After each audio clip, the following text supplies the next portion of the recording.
নমস্কার, NK TV বাংলার ডিজিটালে আপনাদের সঙ্গে রয়েছে আমি কুন্তল। আজকে আমরা বাজেট নিয়ে আলোচনা করব। সেই বাজেট যা গত 15 বছরের তৃণমূল সরকারের পর 2026-27 অর্থবর্ষের বিজেপি সরকারের প্রথম পশ্চিমবঙ্গের বাজেট হবে। অর্থাৎ এই বাজেটটা আপামর বাংলার জন্য, পশ্চিমবঙ্গবাসীর জন্য অত্যন্ত তাৎপর্যপূর্ণ। তার কারণ, যে প্রতিশ্রুতি বিজেপি সরকার দিয়ে এসেছে, অর্থাৎ নির্বাচনের আগে বিজেপি যে প্রতিশ্রুতি দিয়েছে, স্বয়ং অমিত শাহ, প্রধানমন্ত্রী নরেন্দ্র মোদী বাংলায় এসে প্রচারে একাধিক প্রতিশ্রুতি দিয়েছেন। এবার তা বাস্তবায়নের পালা। ইতিমধ্যে বিজেপি সরকার গড়ে পশ্চিমবঙ্গে একাধিক প্রতিশ্রুতি রক্ষা করাও শুরু করেছে, যার মধ্যে অন্যতম অন্নপূর্ণা যোজনা। এবার বাজেটে সেই অন্নপূর্ণা যোজনায় কি কি নতুন থাকছে চমক, তা নিয়ে যেমন আলোচনা থাকবে, পাশাপাশি এবারের বাজেটে শিল্পের দিকে ভীষণভাবে নজর থাকছে বঙ্গবাসীর। কারণ ইতিমধ্যেই তাপস রায়, শিল্পমন্ত্রী, পশ্চিমবঙ্গের শিল্পমন্ত্রী, তিনি দাবি করেছেন যে টাটাকে ফেরাতেই হবে। কারণ আমরা জানি গত 15 বছরের তৃণমূলের সরকার, অর্থাৎ মমতা বন্দ্যোপাধ্যায়ের সরকারের সিঙ্গুর নিয়ে যে রাজনীতি এবং টাটা চলে যাওয়ার পর তাকে শিল্প বিরোধী সরকার বলে বিরোধীরা সরব হয়েছিল, সেই সিঙ্গুরে কি ফের টাটা আসবে? এবার শিল্পের জন্য ঠিক কোন পন্থায় বাজেটে বরাদ্দ থাকছে, সেই সব নিয়ে আরো বিস্তারিত এই পুরো তথ্য আপনাদের সামনে তুলে ধরবো। আজ থেকে শুরু হয়েছে বাজেটের অধিবেশন, 25শে জুন পর্যন্ত চলবে এই অধিবেশন। এই পর্বের অধিবেশন শেষে আগামী 6 জুলাই সকাল 11টায় ফের একটি অধিবেশন বসবে, এটা বিধানসভার নিয়ম অনুযায়ী। কিন্তু 2026 সালের তথ্য অনুযায়ী পশ্চিমবঙ্গ সরকারের মোট বকেয়া, সেই দিকে শুরুতেই নজর দিতে হচ্ছে। আমরা একে একে আসবো কোথায় বাজেটটা চ্যালেঞ্জ। কারণ পশ্চিমবঙ্গ সরকারের মোট বকেয়া এখন 2026-এর তথ্য অনুযায়ী ঋণের পরিমাণ প্রায় 8.6 লক্ষ কোটি টাকা, যা রাজ্যের জিডিপির প্রায় 38%। বুঝতেই পারছেন ঘাটতিটা কোন পর্যায়ে রয়েছে। রাজ্যের রাজস্ব আয়ের সিংহভাগ অংশই এই বিশাল পরিমাণের ঋণের সুদ পরিশোধ করতে ব্যয় হয়ে যায়। অর্থাৎ জনগণের যে জনকল্যাণে যে সরকার কাজ করবে, তার একটা অংশ সুদ ব্যয় করতে, যে বকেয়া যে ঋণ নিয়ে রয়েছে তার পরিশোধ করতেই চলে যায়। বার্ষিক ঋণের সুদ বাবদ পরিশোধ করতে হয় প্রায় 53,034 কোটি টাকা। অর্থাৎ আর্থিক চ্যালেঞ্জটা বিজেপি সরকারের কাছে, পশ্চিমবঙ্গের নতুন বিজেপি সরকারের কাছে যে বড় সড়ো, তা এই তথ্যে আপনারা বেশ বুঝতে পারছেন। এবার আসি আর্থিক চ্যালেঞ্জটা ঠিক কোন জায়গায়। প্রতি বছর রাজ্য সরকারের রাজস্ব আয়ের একটা বড় অংশ, যার পরিমাণ প্রায় 56% বা তারও বেশি, বেতন, পেনশন এবং পুরনো ঋণের সুদ মেটাতেই ব্যয় হয়ে যায়। ফলে জনকল্যাণের জন্য রাজ্যের যে উন্নয়নমূলক প্রকল্প তারা যে চালু করবেন, নতুন প্রকল্প চালু করবেন, খুব ভেবেচিন্তে সেই প্রকল্প চালু করতে হচ্ছে। বিজেপির সংকল্পপত্রের প্রধান প্রতিশ্রুতিটা কি ছিল?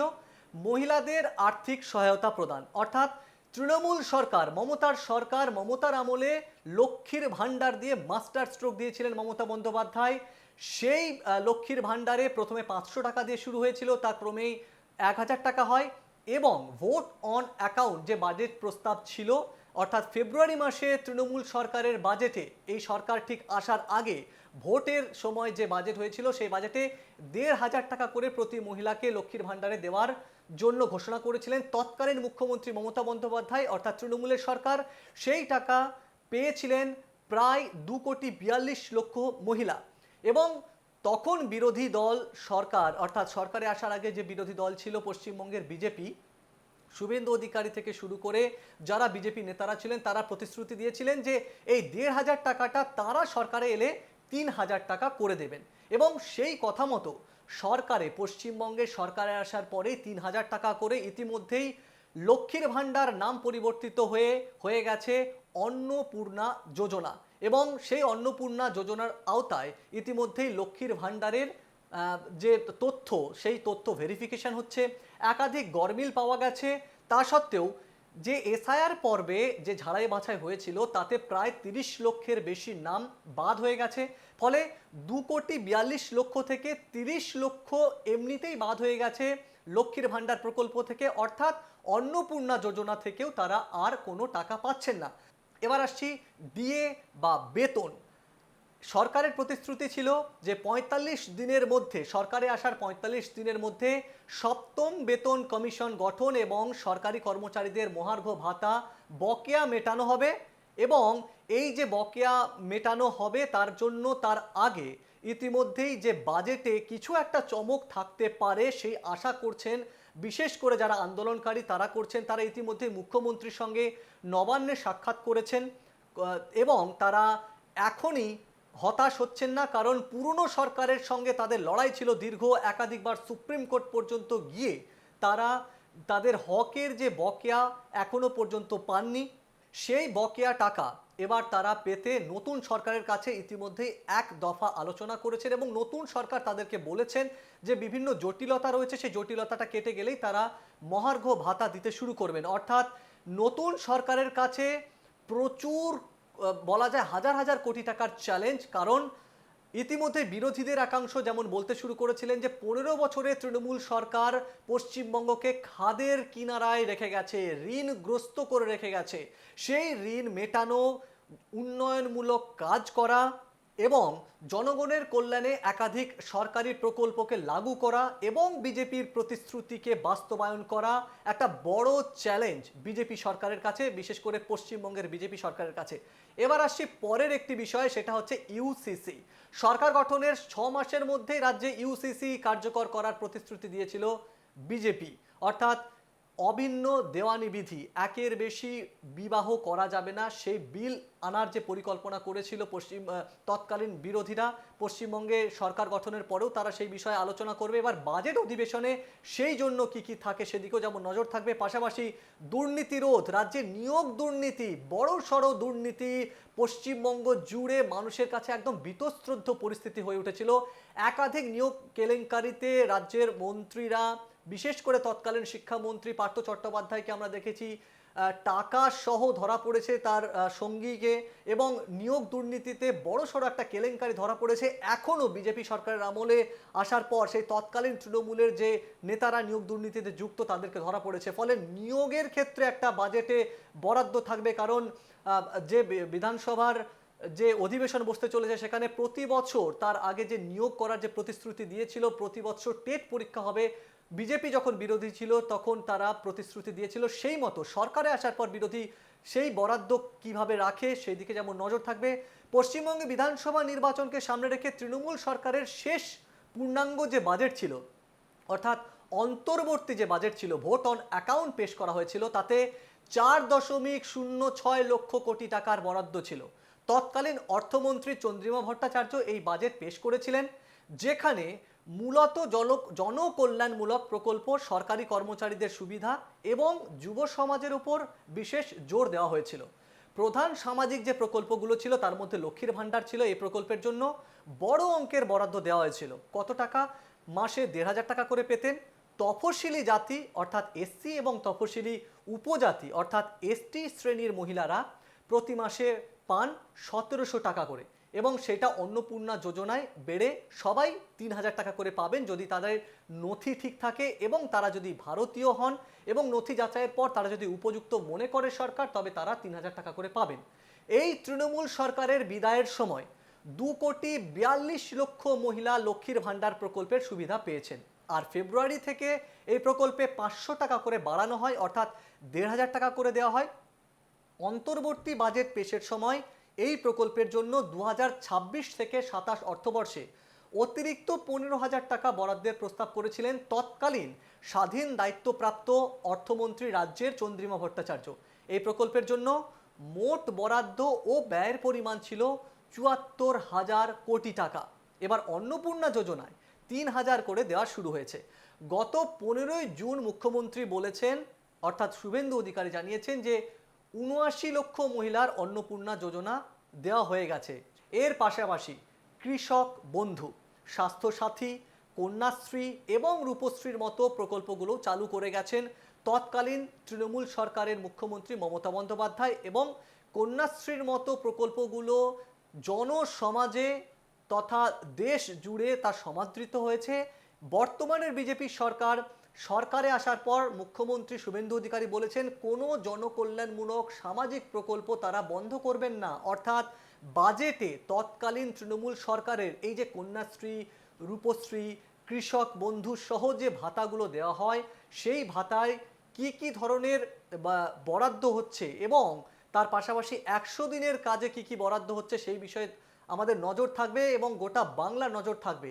যুবশ্রী প্রকল্পটি এনেছিলেন এবং তারপর যুবশ্রী প্রকল্প অর্থাৎ যেটা পরবর্তীতে নাম পরিবর্তন করে যুবসাথী করা হয়, যার আওতায় মাসিক 1,500 টাকা করে ভাতা দেওয়ার কথা বলা হয়েছিল তৎকালীন তৃণমূল সরকারের আমলে। তৎকালীন মুখ্যমন্ত্রী মমতা বন্দ্যোপাধ্যায় ঘোষণা করার পর ভোটের আগে কয়েক মাস সেই ভাতা পেয়েওছেন 21 থেকে 40 বছর বয়স এবং বেকার তাদের একাংশ এই টাকা পেয়েছেন, যা নিয়ে তখন বিজেপির যে যারা বিরোধী ছিলেন, বিশেষ করে তৎকালীন বিরোধী দলনেতা শুভেন্দু অধিকারী এই বিষয়টিকে ভোটের গিমিক বলে সরব হয়েছিলেন। যদিও বিজেপির বাজেটে কতটা বরাদ্দ থাকে এবার এই যুবসাথী প্রকল্পে সেদিকেও নজর থাকবে, কারণ বর্তমানের যে বিজেপি সরকার তারা ঘোষণাই করেছে কোনো সামাজিক প্রকল্প তারা বন্ধ করবেন না, সেক্ষেত্রেও প্রতিটা নথি যাচাই হবে এবং তারপরে যুবসাথী প্রকল্পের সঠিক প্রাপকদের হাতে, সঠিক প্রাপকদের অ্যাকাউন্টে সরাসরি টাকা ঢুকবে। সেই বরাদ্দ কতটা হয় সেদিকেও নজর থাকবে বাংলার। আগের সরকার কর্মহীন যুবকদের প্রতি মাসে যে 1,500 টাকা করে বেকার ভাতা দেওয়া শুরু করেছিল, বিজেপি সরকার তা 3,000 টাকা করে প্রতি মাসে দেবে এমনটাই প্রতিশ্রুতি দিয়েছিল। বয়সসীমা হবে 21 থেকে 40 বছরের মধ্যে, শিক্ষাগত যোগ্যতা হতে হবে ন্যূনতম মাধ্যমিক পাস এবং এই শর্ত কি থাকছে? প্রার্থীকে রাজ্যের স্থায়ী বাসিন্দা হতে হবে, অন্য কোনো সরকারি সামাজিক সুরক্ষা প্রকল্পের সুবিধাভোগী হলে চলবে না। শিল্প আর কর্মসংস্থানে গুরুত্বপূর্ণ সকলের নজর, শিল্প কবে আসবে পশ্চিমবঙ্গে, শিল্প যেমন তেমন শিল্প নয়, ভারী শিল্প কেমন আসবে। এই জন্য সদ্য যে রাজ্যের মন্ত্রিসভা গঠন করা হয়েছে তাতে শিল্পমন্ত্রী তাপস রায় ভারী শিল্প আনতে একাধিক উদ্যোগ ইতিমধ্যেই নিয়েছেন। তৃণমূল সরকারের যে এমএসএমই প্রকল্প শিল্প পার্ক প্রতিষ্ঠার কথা ঘোষণা হয়েছিল, তা বর্তমানের বিজেপি সরকার তাকে নতুন রূপে কিছু বরাদ্দ করে, নাকি এই শিল্পের জন্যে ফের টাটার কাছেই হাত যাবে বিজেপির সরকার, বড় বড় যারা শিল্পপতি তাদের সঙ্গে যাবে। এবং আপনারা জানেন যে তাজপুরে জাহাজ বন্দর হওয়ার কথা ছিল, তা জমি জটে এবং ভৌগোলিক কারণে বিভিন্ন সময় তৎকালীন সরকারের আমলে পিছিয়ে গিয়েছিল, তার থেকে কিছুটা দূরে সেই এলাকাতেই হচ্ছে। তার জন্য কি বরাদ্দ রাখছে সেদিকেও এবারের বাজেটে নজর থাকবে। এছাড়াও অত্যন্ত গুরুত্বপূর্ণ মহত্তাশ্রী প্রকল্পের অধীনে গ্রামীণ কর্মসংস্থান খাতে 2,000 কোটি টাকা বরাদ্দ করেছিল তৎকালীন তৃণমূল সরকার। মহত্তাশ্রী প্রকল্প কি, যা কংগ্রেস আমলে ছিল, যে কেন্দ্র সরকারের ছিল তখন ছিল মহাত্মা গান্ধী নরেগা অর্থাৎ 100 দিনের প্রকল্প, যা বর্তমানে বিজেপির কেন্দ্রের এনডিএ সরকার নাম দিয়েছে গ্যারান্টি ফর রোজগার এবং আজীবিকা মিশন গ্রামীণ বা ভিবিজি রামজি। এই নাম নিয়ে আপত্তি ছিল তৎকালীন তৃণমূল সরকারের, পশ্চিমবঙ্গের তৃণমূল সরকারের। তিনি সেই নাম গ্রহণ করতে রাজি ছিলেন না এবং তিনি দাবি করেছিলেন যে মহত্তাশ্রী নামে তিনি বাংলাতেই প্রকল্প চালু করবেন এবং 100 দিনের কাজের তিনি কাজ দেবেন। ডাবল ইঞ্জিন সরকার পশ্চিমবঙ্গে, তারা ভিভিজি রামজির আওতাতেই 100 দিনের কাজকে 125 দিন কিভাবে করা যায় সেই প্রকল্পের বরাদ্দ বাড়াতে চলেছে এবং বাজেটে যে তার প্রতিফলন থাকবে তা ইতিমধ্যেই বুঝিয়ে দিয়েছেন মুখ্যমন্ত্রী শুভেন্দু অধিকারী। পাশাপাশি পরিকাঠামো খাতেও একাধিক বরাদ্দ আসবে, কারণ সংখ্যালঘু বিষয়ক ও মাদ্রাসা শিক্ষা বিভাগে 5,07,013 এবং এত কোটি টাকা যে বরাদ্দ হয়েছিল, অর্থাৎ 5,07,013 কোটি টাকার মতো বরাদ্দ হয়েছিল। উত্তরবঙ্গের উন্নয়নের জন্য 920 কোটি টাকার বরাদ্দ করা হয়েছিল তৎকালীন তৃণমূল সরকারের আমলে। পশ্চিমবঙ্গের মুখ্যমন্ত্রী শুভেন্দু অধিকারীর নেতৃত্বাধীন এই নবগঠিত বিজেপি সরকারের প্রথম পূর্ণাঙ্গ বাজেটে কোন কোন দিকে বিশেষ নজর থাকে সেদিকে সকলের নজর থাকবে এবং 22শে জুন পূর্ণাঙ্গ বাজেট পেশ করবেন রাজ্যের অর্থমন্ত্রী স্বপন দাশগুপ্ত। এই বাজেট পেশ করবেন। বাজেটের মূল যে প্রত্যাশিত দিকগুলো তাতে থাকছে নতুন শিল্পনীতি, অর্থাৎ বিনিয়োগ টানতে এবং সহজে জমি অধিগ্রহণের রূপরেখা সহ নতুন শিল্পনীতি আনার পরিকল্পনা রয়েছে। কর্মসংস্থান এবং আর্থিক উন্নয়ন কিভাবে করা যায় রাজ্যে, প্রতি বৎসর কিভাবে নিয়োগ করা যায়, টেট পরীক্ষা বাধ্যতামূলক করা যায় এবং টেট পরীক্ষা কিভাবে প্রতি বৎসর করা যায় সেই সিদ্ধান্তের পথে রাজ্য সরকার। কারণ ইতিমধ্যেই টেট না হওয়ার জন্য বছরের পর নিয়োগ দুর্নীতির জন্য আগের যে তৃণমূল সরকার ছিল 15 বছরের সরকারের প্রতি একাধিক দুর্নীতির অভিযোগ উঠেছে। মানুষজন রীতিমতো হতাশ, সুপ্রিম কোর্ট পর্যন্ত গেছে, কিছু মামলা ঝুলে রয়েছে, 26,000-এর চাকরি বাতিল মামলা ঝুলে রয়েছে, 33,000 প্রাথমিকের চাকরি বাতিল মামলাও বিচারাধীন। ফলে বহু সংখ্যক চাকরি যারা পেয়েছেন তাদের একাংশ যেমন দুশ্চিন্তায় রয়েছে, যারা টেট পরীক্ষা দিয়ে উত্তীর্ণ রয়েছেন তারা ইন্টারভিউ পর্যন্ত ডাক পাননি এবং তারপরেও একাধিক দুর্নীতির হয়েছে বলে অভিযোগ। আইসিডিএস আশা কর্মীরাও একাধিক সময় দুর্নীতির অভিযোগ তুলেছে যে তাদের অনেকেই সঠিক যে প্রতিশ্রুতি দেওয়া হয়েছিল চাকরি ক্ষেত্রে তার বাস্তবায়ন হয়নি। ফলে এই সব ক্ষেত্রে নতুন যে বিজেপি সরকার পশ্চিমবঙ্গে রয়েছে তারা কতটা বাজেটে বরাদ্দ করেন সেই দিকে কিন্তু নজর থাকবে বাংলার। সামাজিক কল্যাণ স্বনির্ভর গোষ্ঠীর মাধ্যমে 10 লক্ষ লাখপতি দিদির লক্ষ্যমাত্রা নির্ধারণ করা হয়েছে। অর্থাৎ কেন্দ্রীয় বাজেটে প্রধানমন্ত্রী নরেন্দ্র মোদী বারবার বলেছিলেন, দিল্লির লালকেল্লা থেকে লাখপতি দিদির বিষয়টি উত্থাপন করেছিলেন।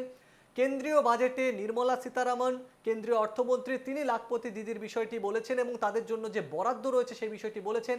বাংলা তা বঞ্চিত ছিল কারণ পশ্চিমবঙ্গের তৎকালীন তৃণমূল সরকারের মুখ্যমন্ত্রী মমতা বন্দ্যোপাধ্যায় সেই লাখপতি দিদির বিষয়টিকে এড়িয়ে চলেছিলেন এবং লাখপতি দিদি কিভাবে করা যাবে তা এইবারের পশ্চিমবঙ্গের বাজেটে তার বরাদ্দ থাকবে সেরকম ইঙ্গিতও মিলেছে। নির্বাচনী প্রতিশ্রুতি কি ছিল বিজেপি? নতুন শিল্পনীতি, বিনিয়োগ টানতে এবং সহজে জমি অধিগ্রহণের রূপরেখা সহ নতুন শিল্পনীতি আনার পরিকল্পনা রয়েছে। কর্মসংস্থান এবং আর্থিক উন্নয়নে রাজ্যের অর্থনৈতিক সংকট কাটাতে পরিকাঠামো উন্নয়ন এবং কর্মসংস্থান সৃষ্টির উপর বিশেষ জোর দেওয়া হবে। স্বনির্ভর গোষ্ঠীর মাধ্যমে 10 লক্ষ লাখপতি দিদি তৈরির লক্ষ্যমাত্রা নির্ধারণ করার লক্ষ্য রাখা হচ্ছে এবং নির্বাচনী প্রতিশ্রুতি অনুযায়ী সংকল্পপত্রে দেওয়া বেশ কিছু জনকল্যাণমূলক প্রতিশ্রুতির প্রতিফলন এই বাজেটে দেখা যেতে পারে। এবং যেটা আজকের বাজেটে তাৎপর্যপূর্ণ হয়েছে যে আজকে যে প্রথম দিনে রাজ্যপাল যখন বক্তৃতা দিচ্ছিলেন তাতে আগের তৃণমূল সরকারের দিকে রীতিমতো তার নিশানা ছিল। তার মধ্যে উল্লেখযোগ্য ছিল নিয়োগে টেট পরীক্ষা নিয়মিত হবে এবং সেটা তিনি আজকের বক্তৃতায় রেখেছেন। রাজ্যপালের ভাষণে দুর্নীতি থেকে তোলাবাজির প্রসঙ্গ আসে। এই সরকার প্রথম এবং প্রধান গুরুত্ব দেবে দুর্নীতি রোধে, এমনটাই তিনি বক্তৃতায় দিয়েছেন। আইনের শাসন পুনঃপ্রতিষ্ঠা করা হবে, সব রকম তোলাবাজি বন্ধ করা হবে বলেও তিনি জানিয়েছেন। পাশাপাশি অনুপ্রবেশ বন্ধ করার প্রতি এই যে সরকার দায়বদ্ধ থাকবে তা রাজ্যপালের বক্তৃতায়, বাজেট অধিবেশনের শুরুর দিনের বক্তৃতায় তা উঠে এসেছে। অন্নপূর্ণা যোজনার যে ঝাড়াই বাছাই হচ্ছে এবং যারা ট্রাইব্যুনালে ইতিমধ্যে আবেদন করেছেন তারা যারা যোগ্য বলে মনে হবেন তাদের জন্য যে অন্নপূর্ণা যোজনার আওতায় তারা টাকা পাবেন এবং তাদের নথি যাচাই হলে যে তাদের অ্যাকাউন্টে সরাসরি 3,000 টাকা যাবে এবং যারা কৃষক বন্ধু প্রকল্পের আওতায় আছেন তারাও বরাদ্দ টাকা পাবেন। যুব সাথীর যারা এতদিন 1,500 টাকা করে পাচ্ছিলেন তারা যদি সঠিক এবং নথি যাচাই হয় তাদের জন্যও যে 3,000 টাকা করে এই সরকার দেবে, অর্থাৎ বিজেপি সরকার দেবে, পশ্চিমবঙ্গের বিজেপি সরকার দেবে, তা একরকম বলে দিয়েছেন বা প্রতিশ্রুতি বাস্তবে রক্ষা করা হবে এমনটা জানিয়েছেন মুখ্যমন্ত্রী শুভেন্দু অধিকারী। কিন্তু এক্ষেত্রে চ্যালেঞ্জ, বাজেটের দিকে নজর থাকছে, কতটা বরাদ্দ থাকে বিভিন্ন ক্ষেত্রে। এনকেটিভি বাংলা থেকে কোন ধরনের আরও টপিকের উপর আলোচনা চান তা অবশ্যই আমাদের কমেন্টে লিখুন এবং ভালো লাগলে অবশ্যই শেয়ার করুন। আমাদের পোর্টাল এবং ফেসবুক, ইউটিউবে আমরা সমান্তরালভাবে প্রতি মুহূর্তের আপডেট দিতে থাকছি। সঙ্গে থাকুন এনকেটিভি বাংলা ডিজিটালে।